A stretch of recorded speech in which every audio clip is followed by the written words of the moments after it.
pinch it under, pull. Good, now you have a knot, right? Yeah.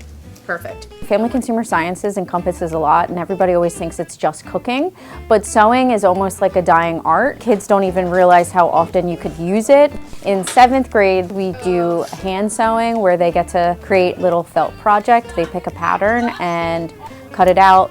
They learn how to pin, and they learn 2 different stitches and tying knots, threading needles, things like that. And then later on, they do another sewing project, but on the sewing machines. Kids are very excited to take family consumer sciences because, of course, there's cooking, there's food, there's eating, but we also do the sewing, so sometimes kids are a little hesitant, or they're like, when are we cooking? When are we eating? And then once they start the project, they actually find out that they do enjoy it. It is relaxing. They sit, they get up, they get to sit and sew with their friends and talk, and it's very hands-on. That's the other thing, is it really does engage a lot of kids and different learning styles, but when they are sitting and sewing, they're really focusing and they're using their dexterity to do their different stitches and think about what they're doing, and having the ability to get up, move, work at their own speed and everything. It gives all kids the ability to do very well in family consumer sciences. The other thing that they also get is they see a finished product. They see it from the beginning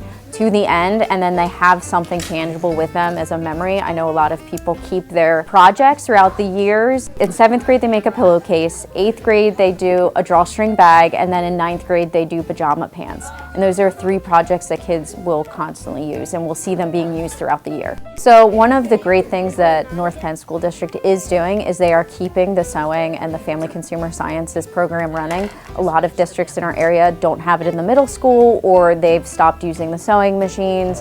Luckily, in the last year, we got all brand new sewing machines from the district. They're very supportive of our program, and I think they want to keep seeing the talent that is coming out from these classes.